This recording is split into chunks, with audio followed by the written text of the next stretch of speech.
What's up, guys? Mason LeBrock Henderson here, and this is the Crisis on Infinite Earths, Hour 1. Apparently even the Monitor was surprised by this turn of events. Oliver dying in the first episode was definitely not what I expected to see, just because I felt like his death was going to be kind of the climax of the crisis, and it was going to be sort of what saved the day. So very interesting to see that they decided to kill him off in the first episode, and just basically to save obviously he saved a whole lot more people, from Earth 16. But what's weird about that is I'm pretty sure we're probably going to see that Earth come back. Because there's no way they would keep Supergirl going on a different Earth, if that makes sense. Because the whole story about Leviathan and all of that, it doesn't make sense if that story is just done now. So I'm sure we're going to somehow get Earth 6. Is it Earth 16? Actually, Earth 16 might be a different Earth. But I don't know.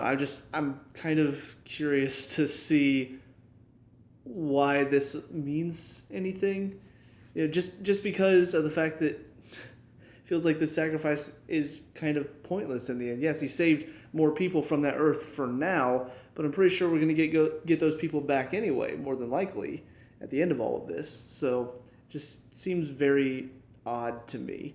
Obviously, this is from my point of view. From their point of view, there's no way they would know that they're going to get the Earth back. So, of course, for them, it's like, oh, he saved 1 billion people. That's incredible.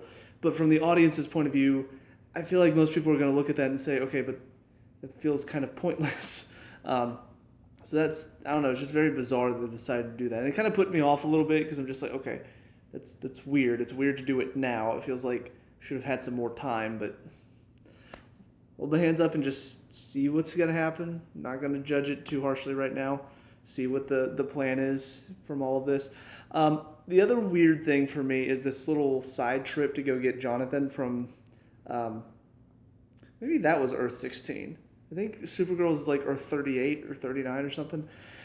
It's hard to keep track of what Earth is what. I honestly thought Batwoman was on another Earth. I totally forgot she was also Earth 1. So that kind of threw me off.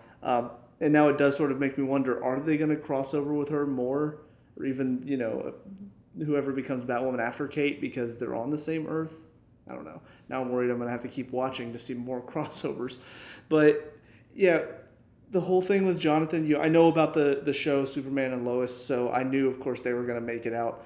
I was kind of surprised, though. I thought it was going to be something where, oh, no, Argo is destroyed, but they're going to bring it back with just how Superman and Lois are still going to be alive. So to see that the Monitor is actually who saved them, or, well, I guess technically Lila is Harbinger now, I don't know. It did kind of throw me off. It did sort of put this idea in my head, like, wait a minute. So does that mean they aren't going to save Argo after all of this is said and done? But now I'm kind of thinking they will, since, again, Earth 38 is probably going to come back. So I don't know. I'm very put off by some of this. It just kind of, I don't really know what to think about it at the moment, but I'm holding my judgments to see how they're going to handle the story from here on out.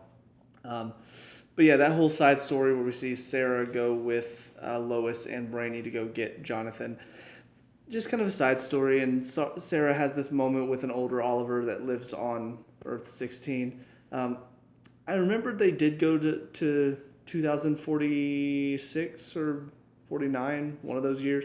They did do that in one of the episodes of Legends of Tomorrow. I don't remember there being Oliver there. So maybe he was and we didn't see him, or maybe I've just forgotten about it. I mean, it has been a while since I've watched that show. So, but it was kind of a nice moment for her, but I also don't know who this Oliver is supposed to be for the plot, how he's going to play in, why this scene was important, but they seemed to hold on it for a while, like this was supposed to mean something. So I don't know. Are they going to bring old Oliver in to fight somehow, and he's going to be motivated? I don't know. It just seems very weird to suddenly throw in this little side story and have it mean nothing. So I feel like it's going to be coming back at some point. On top of that, the whole fighting these shadow demons and stuff and these towers it's kind of weird because they're supposed to stop the antimatter wave, and then also supposed to help the heroes fight back against the anti-Monitor, who I guess we'll find out about him. I don't really understand what that's all about. But yeah, it seems weird that he puts up this tower. It's like it's supposed to stop the antimatter wave, and then it doesn't really stop the antimatter wave. So again, can we trust the monitor? Is he actually doing anything? Doesn't really seem like it. And then these little shadow demons, very Dementor-esque, but we hardly get to see them because they're very poorly rendered CGI abominations. So I'm not a big fan of those for the moment. I'm kind of hoping that they're gonna maybe supplement those with a different type of army for the future episodes of this, but I'm not holding too much hope for that. But yeah, so where we are at the end of this, I mean, obviously it's the crisis, so I'm super excited to see where it's going to go. But I'm also a little weirded out by some of the decisions, like killing Oliver early or spending all this time doing a little side story where we have to go rescue Superman and Lois's baby, or the little side story with Old Man Oliver. I don't know, it just feels sort of weird at the moment and a little disconnected, a little disjointed. But maybe it'll step up. Maybe it'll get a bit better as we continue on. Because obviously, I mean, they gave themselves plenty of time to work with since we have 5 episodes of The Crisis. So I like the fact that they did that because it really does feel like we have time to have a couple of these side stories if we want to without detracting too much from the main plot. So I'm hoping that that's what they've done. They've given themselves plenty of time so they can tell some of these side stories like setting up Superman and Lois or like telling the story of some of these, I guess, maybe this will be a future Legends episode whenever they visit that city again and Old Man Oliver's there. I don't know. But, yeah, so far so good. Also, Nash Wells, we see him at the end of this. He's in his whatever garb. I don't know what it is. Apparently, he's the one that released the anti-monitor. I guess maybe that's where the monitor put the anti-monitor in that little pod or whatever. And I don't know. I hope they explain this a bit more because at the moment I'm just kind of looking at this going, you released, he was down, why are you, what? So we'll see what's going on. But yeah, that's about it for this first one. On to the second hour. See you there. And now hour 2. So a couple things are very interesting and a couple things are keeping me interested. And then there are a couple things that I'm just kind of like, eh. So first of all, the couple of things that made me go, eh. First of all, I hate to say this, Kevin Conroy. I love the fact that he's in this. I love the fact that I get to see the voice of Batman get to be a future Bruce Wayne. However, the problem is the end of his story is very dumb to me. Like, don't get me wrong, this is actually one of the things that I did know, and I also knew that, what's his name? The guy that plays Ray Palmer and Superman. I've forgotten his name for the moment. I'm sure it'll come back to me at some point. But I also knew that he was going to be reprising his role as Superman in this as well. I actually didn't hear about Tom Welling being in this. I never watched Smallville, but I know of Smallville, and I know Tom Welling's Clark Kent in that universe. So it was interesting to see him pop up and sort of not have any bearing. But that's also kind of another issue that I have. But yeah, Kevin Conroy shows up, seems like he's going to be the paragon of courage. And then by the end of it, he's dead. And I mean, don't get me wrong, his story was interesting. This idea that Batman became this dark individual that once he started killing, he couldn't stop. And his world was just so full of despair that it basically brought him to the edge and turned him into a killing machine. Like, I get it. And honestly, it's kind of interesting because I've seen before, in Justice, I've seen Superman turn bad from what... I gotta remember his name because it's gonna bug me because I can't call him Ray Palmer's Superman because that's not the guy playing him. But that Superman, he talked about how, I guess it was the Joker gassed the Daily Planet the Daily Planet, and he lost so many people close to him. We've seen this story, and this Superman normally doesn't come out of it going, oh yes, well I'm still so hopeful and it hurts, but I keep pushing. No, we've seen Superman go bad because of that. So it's interesting to see a Batman that went bad because he lost everything and sort of what ended up happening in his world where basically he ends up killing a lot of people. um, so that story is interesting, but then, like I said, at the end, he's just dead. Kate kills him, and he's gone. And I don't know, I don't like the fact that we just got this little bitty story with him and now he's gone. Because I feel like you could have done more with this story. You could have brought him in somehow and really made him, I guess, have more of an impact on the story. Because all it really does is just suddenly now Kate is the paragon of courage, which I'm not gonna lie, I still don't really like Kate. She's just still not interesting to me. The acting is still not the best. So I don't know. Whenever I found out she was the paragon of courage, I'm like, oh really? She is? Just because she killed her cousin from the future that turned into a psychopath? That's it? that's the only thing she needed to do to become the paragon of courage. I don't see it. She's still not a very compelling character, so she's not been as bad in this crossover as I thought she was in the last crossover or even in this first half of her season. But she's still not that compelling and she's still not that interesting. So making her be such a big part of the story and building her up to be like, oh, she's so courageous, you got to make your audience feel that. And maybe I'm just speaking for myself, but I feel like there's a lot of people that probably aren't that interested and don't see her as the paragon of courage. So I feel like that was just kind of a dumb thing to add in. And then the other thing that about is this whole thing with the guy that plays Ray Palmer, his Superman.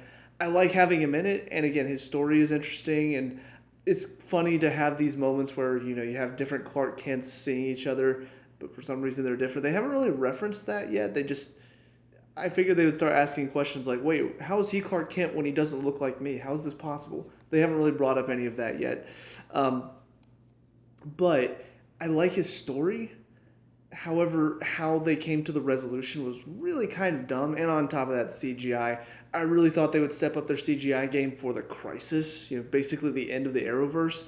Like, put a good chunk of money into the effects for these 5 episodes. But between the Dementor-looking things in the last one, and now the fight between, these two Clark Kents, really, really underwhelming.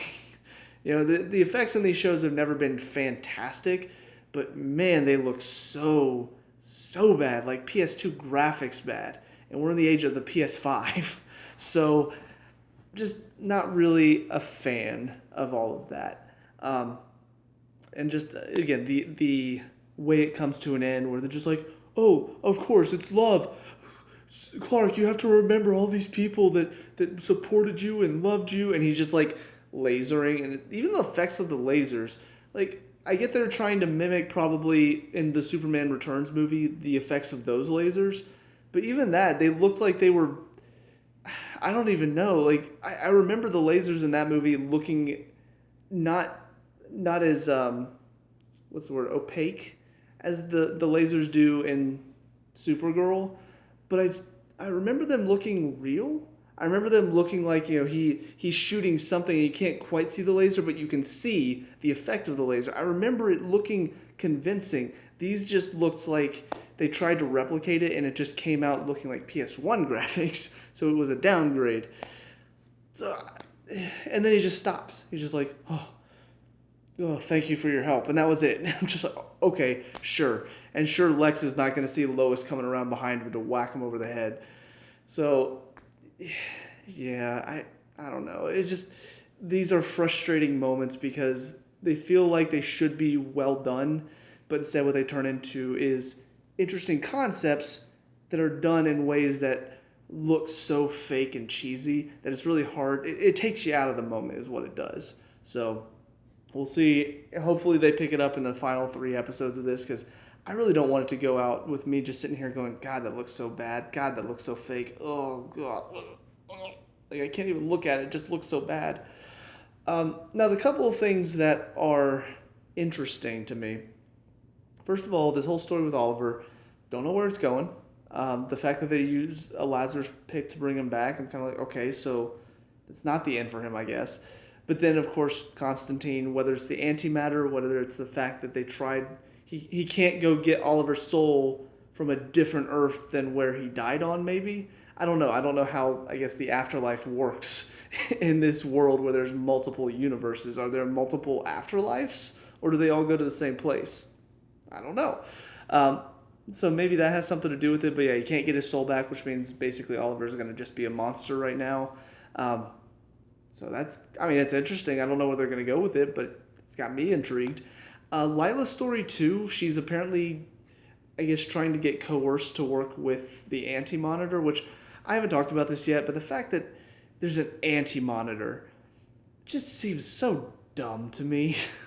Oh, it's the monitor versus the anti-monitor. Ooh, like what are we watching? A kid show? Like that's kid show stuff. It's like, oh, who's the bad guy? Oh, it's the anti-supervillain. Ooh, he's got anti in front of his name, so he's bad. Ooh. So that for me is just kind of really stupid. But the fact that she's getting, for some reason, that she hears these voices in her head and she's getting, I guess, tempted to work for him. Don't really know why. Like, I thought she was really convinced to work for the monitor, so why is she able to hear these voices? How is the anti-monitor able to try to pull her to his side, and why is it working? So yeah, I don't know. It just seems very weird and out of place. But I mean, it is interesting. I want to know more about it, so it's got my interest peaked, and it's got me on the point of I want to see what this means. So I guess that's good. Lex's story has me very intrigued because, again, the fact that the monitor is willing to use him, it does bring into question his credibility. And on top of that, he just goes around killing a bunch of Supermen. And he's just like, yes, see, he led you to the right one. But did he? I mean, I know they had a bunch of Supermen to look through. So I guess in a weird way you could say, oh, yes, well, he killed off all these other Supermen. So, of course, he's not going to kill off the correct Superman, right? Like, we wouldn't let him get that far. I would stop him before he'd kill the right Superman. But it just seems very much like he's, I don't know. I don't, it's so hard to tell what's going on with this guy. Like, Lila sees Lex escape. He's just like, he's got the book. Yes, he has his part to play as well. Just like, is that an evil smile? Because you know he's going to go kill people. You're just willing to sacrifice people for this? And of course, he's been willing to sacrifice people from the beginning. So is he a good guy? I don't really think so. So, but that's kind of, again, it's adding to the mystery of can we trust Mar-Novu or not? And I really like the fact that they're keeping me guessing even now. We're 2 episodes in. I still don't know if I can trust this guy. So a lot of very interesting questions posed by Lex's plan. And even though he was stopped very cheesily, it still does raise the possibility of him coming back to Supergirl as well. So fingers crossed for that, because that would be fun. He also said something about, when he was talking to Mar-Novu at the end of Supergirl's 8th episode, he said something along the lines of, we need to talk about my sister. So we haven't seen any indication of what that request or that question was about. So I don't know if we're going to find that out before the end of the crisis, or if that's going to be a thing when we return to Supergirl after the crisis. But it's something that's not been brought up yet, so I'm wondering what that was about. And then, what was the other thing? I feel like there's one other thing to talk about. Oh, this whole thing where they brought Mick Rory from another Earth, who apparently has the Wave Rider and just has Leonard Snart's voice as basically the Gideon of the ship. Surprisingly, on the one hand, I am kind of like, okay, it's weird that they have another Mick Rory there. Like, why couldn't you just go get the Mick Rory from the Legends, the one that's on that team? So it's weird that I had to go get another Mick Rory. So that aspect's a little weird, but I do want to know more about his story. Like, apparently there was a Legend that died, and then they all retired or disbanded. And then apparently, I guess maybe Leonard Snart is the one that died, and so he copied his voice or his consciousness or something into the ship. Or is he even dead? I want to know more about this story. He's written a novel and he's just hanging out in the ship, and that's all he does all day, just drinking beer and writing his novels. There is something surprisingly kind of like, what's the word I'm looking for? Like it's making me want to know more about it, weirdly enough. But of course that's just, Mick Rory as a character has always kind of been kind of an enigma. At first he seemed like he was just this brute, but slowly he's turned into something more than that. So You throw McRory into anything, I'm probably going to have some fun with it. But yeah, that's about all I can think of for this second episode. Still excited. I mean, there were a couple things that made me go, but I'm still excited to see what's going to come next. So, yeah. All that being said, on to the third hour. See you there. And finally, hour 3. Sorry for the change of filming space. My family's living room is now being taken over by my family, so now I'm back in my room. Yeah, not exactly what I was expecting. Apparently everybody's gone except for our 7, now 6 Paragons. So first of all, this Ryan Choi, I think is his name. Very odd to me that they're suddenly just like, oh, here's a random person we don't know about, and he's the paragon of humanity. And I get the fact, he's probably going to represent like just the everyday man. But I still feel like they could have given us somebody that we know instead of just bringing in this random person that suddenly we're supposed to care about out of nowhere. But that was sort of weird. I will say, a lot of crossovers I was not expecting. First of all, I mean, Black Lightning shows up, which I don't know if this means I have to go watch his show now. It doesn't seem like it. It doesn't seem like he's really tied into what's going on. And I even looked up just to see if like there was a part of his show that had a crossover, because I didn't remember seeing that. And no, there's not. But apparently his world got destroyed, so he's going to be sent back. Although now I'm kind of like, I am curious to check out that show and just see, does he reference the crisis? Does he reference crossing over and meeting all these people? I don't know. It's kind of interesting that they brought him over for this, even though he's not really been tied to the CW Arrowverse at all before this. But yeah, his was kind of an interesting entrance, and he manages to help a little bit. And now he's going to help out, although he got erased as well. So his part is very quickly done, for now at least. But yeah, and then you also had Lucifer, which I've never watched Lucifer. I don't really have any desire to, but from Earth 666, which I'm like, of course, it would be that Earth, but I'm just like, is that even a CW show? It's not. It's from Fox, but I mean, it makes sense that Constantine would know a Lucifer, I guess. And then I remember there was like an opening part where Huntress is running, and it's not a character I recognize. I'm like, okay, who is this? I had to look it up. Apparently she was on this show called Birds of Prey that I did not know existed. It was only on for a couple seasons, like a decade ago, at least. So I'm just like, wow, that's just a lot of crossovers. I mean, I'm impressed that they managed to get this many characters on here, and I mean, all the legal rights that were involved. Is it as impressive as the crossover that I just witnessed with Spider-Man No Way Home? I mean, it's pretty close. It's pretty close to see all of these characters from all these DC properties coming together, which I don't even know if Lucifer is technically a DC property or not. But, I mean, very interesting to see all these crossovers coming in. But yeah, I mean, all in all, it was a good episode. I really enjoyed the build-up, the intensity. And then, I mean, the moment where Barry from Earth 90 sacrificed himself, what a brilliant piece of writing.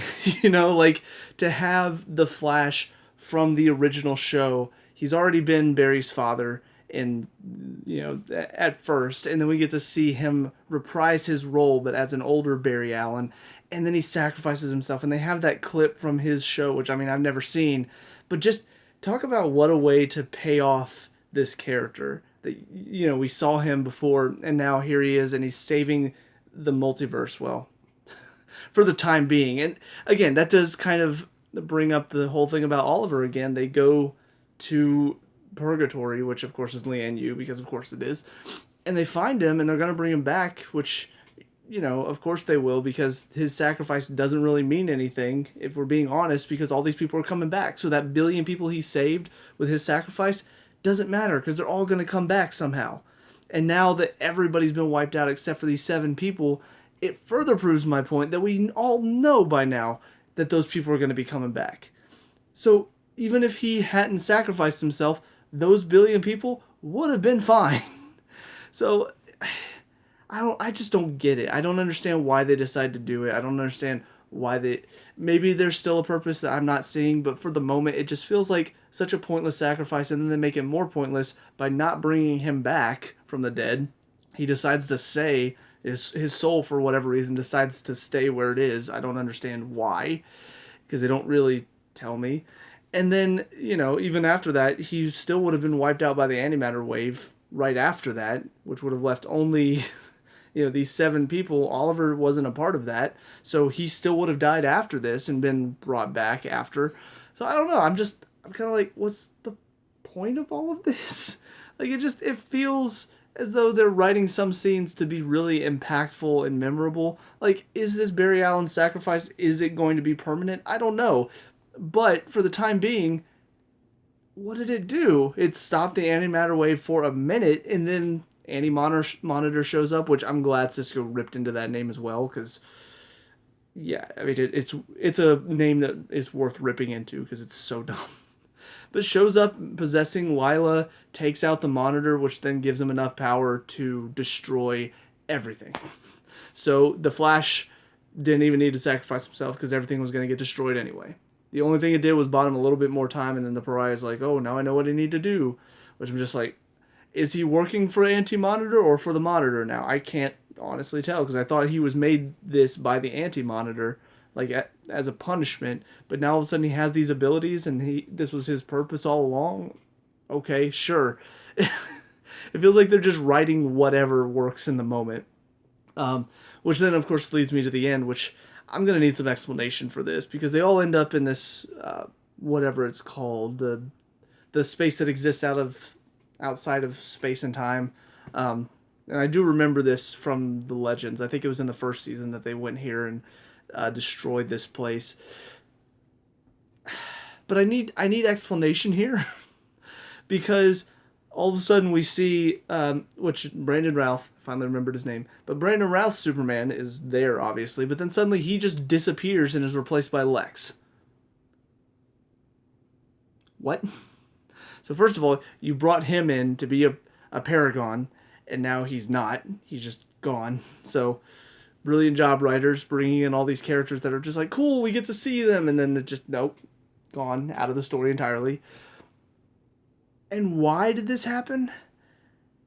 Lex writes his name in, it's like, oh, now I'm a Paragon. Okay, you can just write into the book of whatever, is it Destiny? Book of Destiny? You could just write whatever into the Book of Destiny and suddenly it's changed.